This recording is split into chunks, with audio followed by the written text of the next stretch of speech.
Ibinunyag ni Manila City Mayor Isko Moreno Dumagoso na maging ang Manila Police District o MPD ay iniwanan din ng pagkakautang ng dating administrasyon ni Mayor Hani Lacuna Pangan. Sinabi ito ni Moreno matapos ang kanyang unang command conference sa MPD mula nang siya ay muling manungkulan bilang alkalde ng lungsod. Ayon sa kanyang naging pahayag, ay umabot anya sa 26 million pesos ang hindi na ibigay na allowance para sa mga pulis Maynila. Dahil ang mga pulis Maynila na may permanenteng estado sa serbisyo ay nararapat lamang na tumanggap ng 2,000 at 500 buwanang allowance. Matatanda ang una ng ibinunyag ng alkalde ang daan-daang milyong pisong utang ni Lacuna kaugnay sa garbage collection na nagdulot ng matinding krisis sa basura ng lungsod. Samantala ayon kay Mayor Isko, mahigpit ang kanyang tagubilin sa Manila Police District o MPD na tugisin ang lahat ng kriminal sa Maynila. Isa sa mga pangunahing marching orders ni Moreno ay ang paghahanap sa mga kawatan sa Road 10. Mas paigtingin din anya ng alkalde ang pagpapatupad ng curfew sa lungsod simula alas 10 ng gabi hanggang alas 4 ng umaga upang ipagbawal sa mga menor de edad ang paglabas sa kalsada ng Maynila. At narito, panoorin pa natin ang buong video. Nagkasubukan tayo. Try me. Ibalandra nyo yung truck ninyo sa kalsada. Ia-acetylene ko yan.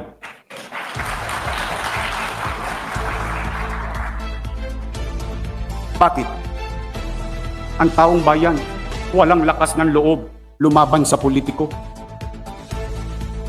Kaya ang hinagpis nila, sa loobin nila, parang wala ng gobyerno sa lungsod ng Maynila. Kaya, I hope we are very clear about this, Engineer Andres. No permits will be allowed without proper coordination. And, mind you, Konseho ng Maynila, bakit kayo nagpapagamit ng lupain ng lungsod ng Maynila sa congressman na wala naman kayong MOU or Memorandum of Understanding? Aren't you required? Peluso, tayo ang tagabantay, taga-subasta, taga-bili, taga-gamit, taga-pangalaga ng ari-arian ng lungsod, hindi congressman. Masyado nang abusado ang mga ilang individual. Bagay, kumisan, tama yung sinabi ng mga nakatatanda sa atin. Ang langaw, pag tumuntong sa ibabaw ng kalabaw, ang pakiramdam niya, mas malaki pa siya sa langaw at sa kalabaw. Sa ating mga negosyante, welcome po kayo sa Maynila. Open governance requires confidence-building measures that will convince the businesses, big and small, will invest in the city of Manila. Para pumasok sila, latagan po natin sila ng red carpet, hindi ng red tape. Higit natin gawing mas epektibo ang IBOS, Electronic Business One-Stop Shop. Let us demonstrate through deeds, not words, through actual service, not posters on the wall, that there is indeed ease of doing business in the city of Manila. Tapos na po ang kawalangyaan at pang-aabuso ng mga empleyadong or individual sa loob ng City Planning and Zoning Department simula sa araw na ito.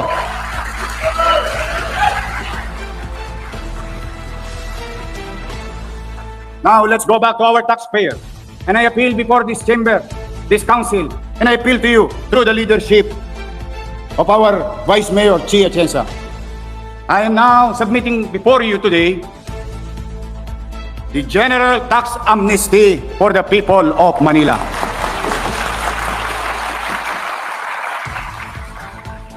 Bakit po? Ginawa po silang bakahan. Alam niyo po ba ang ibig sabihin ng bakahan? Ang baka, ginagatasan. Mas gusto nilang mali ang taxpayer para patuloy na madala sila sa farm. And that will stop. We have to give ease. There is economic struggle or challenges in the world, not only in our country, but in the world. Same that thing also in our city of Manila. Bibigyan natin sila ng bagong simula. Maswerte sila. Magsisimula sila ng zero. Ako, magsisimula ng negative 11 billion.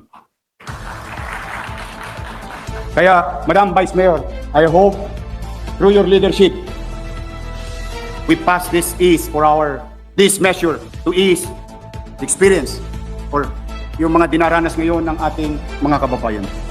Tungkol naman sa basura, mahigit 2,000 metric tons ang nahakot nating basura kahapon. Hindi ko maintindihan sa inyo. Nandiyan ang truck, nandiyan ang DPS, may kontrata kayo. Ba't hindi nyo hinakot yung basura? Inuna nyo pa yung passion show. Ang sasarap ng buhay nyo. Habang kami dito, hinahakot namin ang basura. Dapat yung hinakot 3 weeks ago, 2 weeks ago. Nasaan kayo? Nasa Manila Hotel, nagla-lunch. Ang sarap ng buhay ninyo. Totoo. Real talk lang tayo. Wala namang siraan dito eh. Bakit? Wala namang halalan ngayon eh. Nagdesisyon ng taong bayan eh. 2,000 metric tons nahakot natin na basura simula kahapon ng alas 2. Salamat sa Lionel. Salamat sa Lionel Waste Management.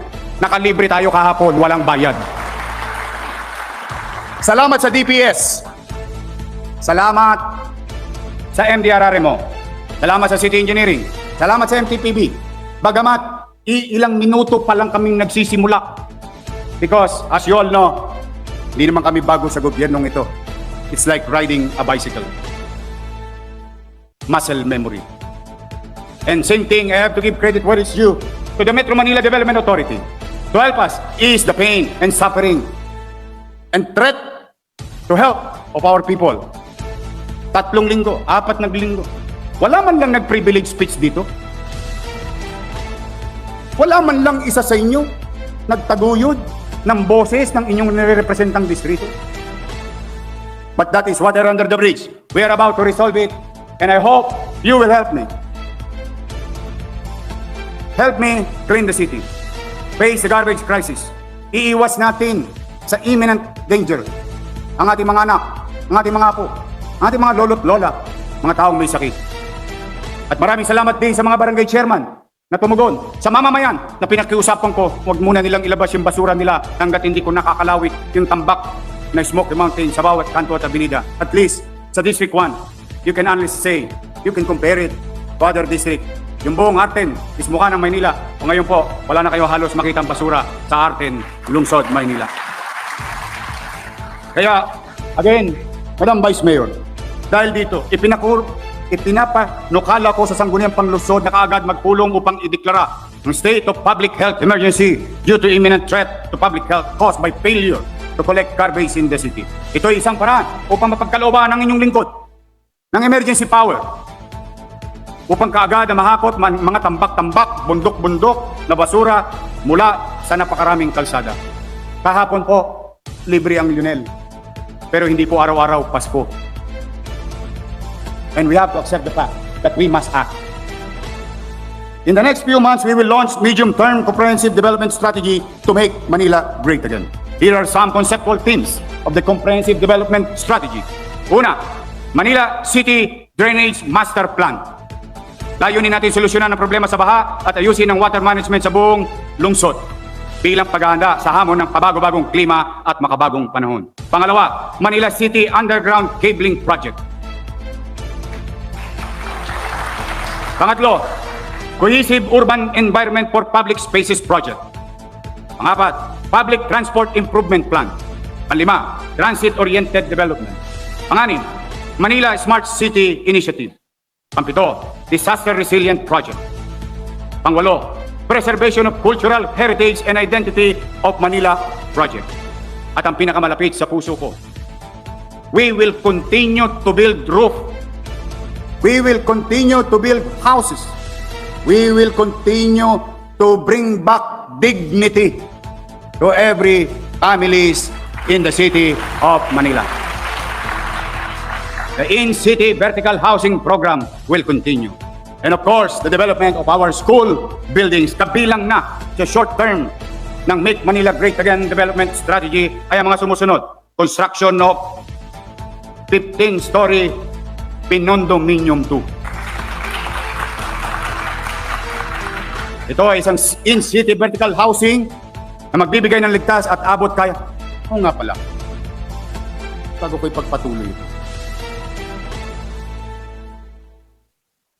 Anong rent to own yung sinasabi ninyo sa housing? Do you really have no idea the economic capacity of a family in the city of? Are you blinded of something? Or you really don't have an idea ano ang kakayanan ng isang pamilyang mahirap na magbayad ng 10,000 at 14,000? Pangalawa, sige, maaaring alam nyo na, maaaring kabisado nyo na. Anong rent-to-own? Kung di nyo pa naman binobola yung taong bayan, wala naman kayong titulo sa condominium. Paano magiging rent-to-own yun? How can it be rent-to-own? Did you see individual title? Have you approved before this chamber of the subdivision plan of that condominium? Mambobola lang kayo, nambubudol pa kayo. Hindi po totoo yun. Bakit? Yung programa po na yun, iisa lang ang titulo, yung lupa. Because it was not designed that way. It was designed to uplift, to bring back dignity to those families living in the city of Manila who cannot afford even an apartment dahil mahal. But, as I have said, I have directed our secretary to the mayor, Let's Arcal, to review all these things. Reconstruction, and this is my dream, and I thought you will continue this because I passed this before this chamber before I left in 2022. Sa ating mga doktor, mga nurses, we produce good quality, top-notch medical practitioners in the city of Manila through PLM. And now I will pursue it.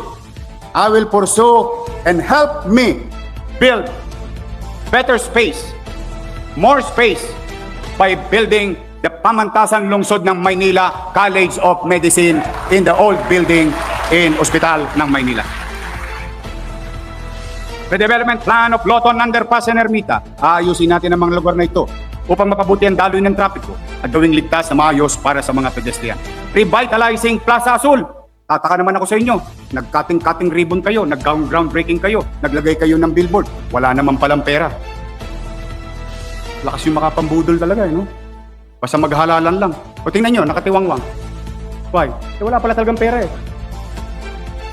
Kaya sa mga taga Plaza Azul, in Pandacan, gagawin po nating mas maliwalas yan. Pampublikong espasyo sa mga aktibidad ng ating komunidad. Last, 1 classroom, 1 smart TV program.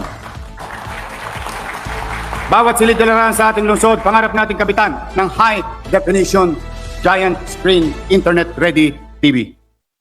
Huwag ko kayo manag-alala, mura lang po ito. Baka nga makuha ko pa ito ng libre.